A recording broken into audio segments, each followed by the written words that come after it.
Frau Toffia foi o nome de uma mulher solitária que morava em Estrasburgo e um dia de 1518 começou a dançar sozinha, sem música, no meio da rua. Tanta disposição, coragem e o que parecia bom humor logo estimularam palmas, gritos de apoio e incentivo e adesão à dança.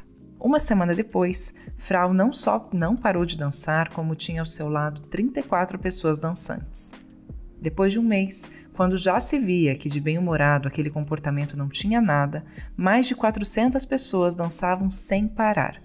Nesse ponto, o número de mortos, sim, as pessoas morriam de exaustão ou parada cardíaca de tanto dançar, passou a ser de 15 por dia, segundo um jornal da época. Os habitantes saudáveis da região, mete aspas aí nos saudáveis, vai, eles percebendo o quanto aquele comportamento estava estranho, tiveram a ideia de construir palcos e levar músicos ao local, imaginando que, se fosse estimulada, essa crise aí cessaria.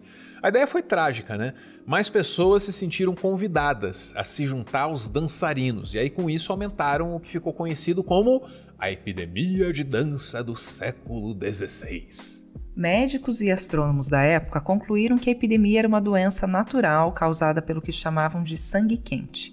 A verdade é que ninguém sabia o que pensar ou fazer ao certo porque o movimento não cessava. Por 4 meses, centenas de pessoas dançaram sem parar. Muitas morreram. De repente, do mesmo modo abrupto como começou, o movimento parou e as pessoas retornaram às suas vidas normais. Por séculos, especialistas discutiram se a epidemia de dança foi uma doença ou um fenômeno social. Alguns apontaram que se tratava de um contágio cultural que atingia pessoas que passavam por alguma séria dificuldade lá. O evento chegou a se repetir depois em algumas outras cidades ao longo dos anos, só que até hoje ainda tem muito mistério aí em torno do que rolou.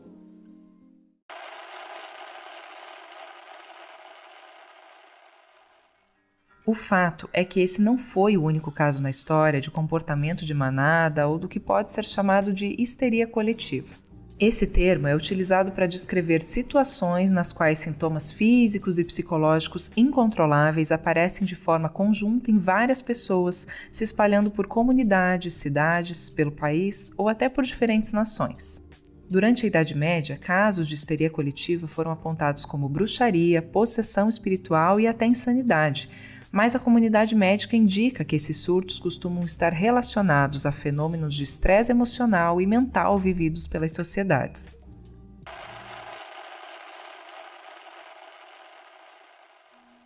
Em 1962, na Tanzânia, conta-se que 3 meninas de um internato só para garotas começaram a rir descontroladamente, o que influenciou também outras alunas. Conta-se que 95 das 159 estudantes logo estavam fazendo o mesmo, o que obrigou a escola a fechar para que a situação fosse controlada. Quase 3 meses depois, esse internato foi reaberto e em cerca de 1 mês o problema retornou, dessa vez afetando outras 57 meninas. E o mais estranho é que a epidemia de riso ela afetava primeiro as adolescentes, depois as mães e em seguida outras parentes, todas mulheres. Os surtos duravam horas ou até semanas e, no mesmo ano, outra escola vizinha começou a ter o mesmíssimo problema. Só meses depois, esse surto acabou. A conclusão das autoridades, na época, foi de que o episódio representou um surto psicológico coletivo, o que também não explica muita coisa, né?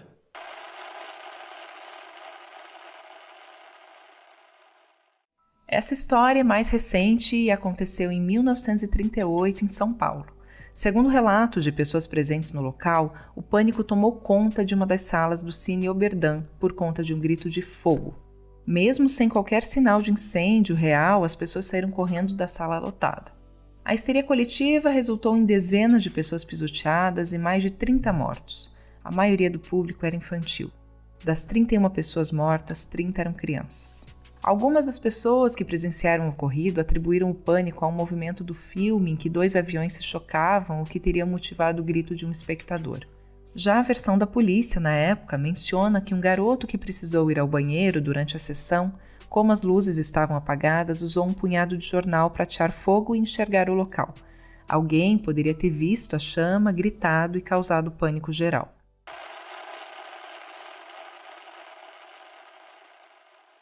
Essa é possivelmente a história de histeria coletiva mais conhecida do mundo, hein? No dia 30 de outubro de 1938, a rádio CBS interrompeu a programação musical para noticiar lá uma suposta invasão dos marcianos. Dirigido e narrado pelo Orson Welles, esse episódio foi ao ar em meio à tensão dos momentos lá da Segunda Guerra Mundial.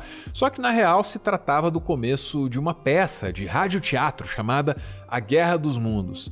A notícia em edição extraordinária não ajudou a CBS a bater a emissora concorrente apenas, não, a NBC, como desencadeou também um verdadeiro pânico coletivo em várias cidades norte-americanas. A rádio, na época, calculou que o programa foi ouvido por 6 milhões de pessoas, muita gente para os anos 30.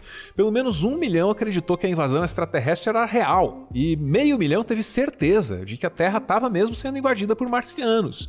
Isso porque eles sintonizaram na rádio quando o episódio já estava começando, e com isso eles perderam a introdução que avisava lá que era uma história de ficção.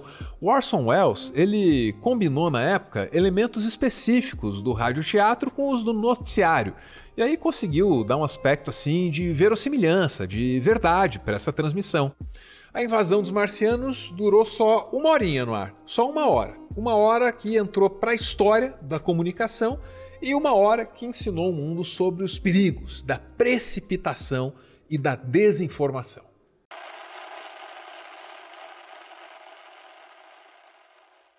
Quando pensamos em bolsonarismo e em tudo que o movimento tem feito, o que te vem à cabeça?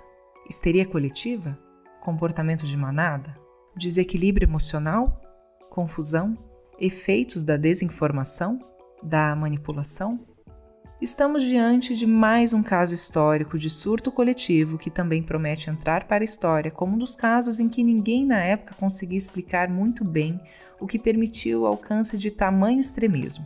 Talvez como na época em que centenas de pessoas dançavam à exaustão sem nem saber o porquê faziam isso, estamos hoje diante de uma nova epidemia.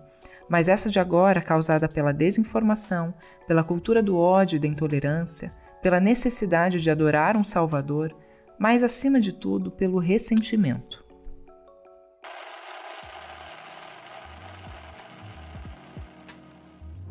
Foi Nietzsche o grande teórico do ressentimento. Ele desenvolveu amplamente o conceito de ressentimento em sua obra emblemática chamada A Genealogia da Moral. No livro, ele defende que o ressentimento é uma característica dos fracos. Uma das principais características do ressentimento é a necessidade de estabelecer uma relação de dependência infantil com uma outra pessoa supostamente poderosa a quem caberia proteger, premiar seus esforços, reconhecer seu valor. Para o Nietzsche, o ressentido, assim como o melancólico, ele mantém uma atitude amarga, pouco esperançosa diante da vida. E parece tão preso ao passado quanto aquele, impossibilitando-o de esquecer as supostas causas de sua infelicidade. O ressentimento social, segundo o filósofo, teria origem nos casos em que a desigualdade é sentida como injusta diante de uma ordem simbólica fundada sobre o pressuposto da igualdade. Nietzsche defende que o ressentimento é a patologia desses homens, dessas pessoas enfraquecidas, que perderam a coragem de lutar e delegaram toda a vontade de potência ao Estado, ao qual, em contrapartida, submetem-se voluntariamente. Para se eleger, Bolsonaro se aproveitou do sentimento de profundo ressentimento que domina a maioria dos brasileiros. Convenceu de que seria a melhor opção para um público que sente que não tem seus direitos básicos assegurados, para outro que se frustrou com promessas públicas não cumpridas por gestões anteriores, incluindo a do PT, para mais um que nutre historicamente o medo da perda do status quo, e para outro que vê o conservadorismo, a intolerância, o conflito e métodos punitivos e vingativos como caminhos para a resolução de problemas sociais. Um eleitorado mal informado, resultado da falta histórica de estrutura e qualidade na educação formal, a democratização do acesso à tecnologia e smartphones aproveitada pelo brasileiro nos últimos anos, mas sem o conhecimento necessário para interpretar com qualidade uma notícia, a ascensão das religiões neopentecostais no Brasil e o crescimento dos movimentos de extrema-direita a nível global e do conservadorismo foram elementos fundamentais para a fragilização das bases democráticas no Brasil por meio da atuação de Bolsonaro como presidente. Uma combinação fortemente nociva, que foi capaz de viabilizar o que ainda será comprovado pela história como o maior desmonte de direitos humanos e políticas públicas sociais e ambientais da história do Brasil. Em contraponto à ideia de Darcy Ribeiro de que o brasileiro é um ser cordial, nos revelamos uma sociedade ressentida e que vive no século XXI um novo episódio histórico de contágio cultural que, como no século XVI, continua atingindo as pessoas. Afinal, sobrevivemos a uma pandemia, a dificuldades extremas financeiras, emocionais e passamos todos por dificuldades e duras frustrações. Acontece que a forma com a qual lidamos com ela é que nos torna ressentidos ou mais maduros, informados, críticos, exigentes e resilientes. Sempre dá para escolher. Então, que caminho vamos percorrer?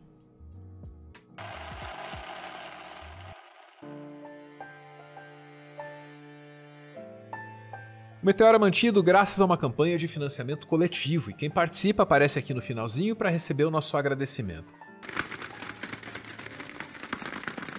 Hoje a gente vê o Márcio que manda uma mensagem para a esposa Lísia. Diz ele: minha mulher muito amada, pessoa muito especial que acompanha, apoia e ilumina minha vida, me ajuda a enfrentar os desafios de todos os dias e a cuidar dos afazeres do trabalho e da casa, distribuindo carinho para os nossos 6 cachorros, 10 gatos, 13 tartarugas, 3 pássaros e uma fauna de gambás, micos, bentivis, sabiás, sanhaços, beija-flores, maitacas, papagaios e tucanos que nos deixam morar aqui em casa. Nada mal, hein? Valeu, gente! Beijo!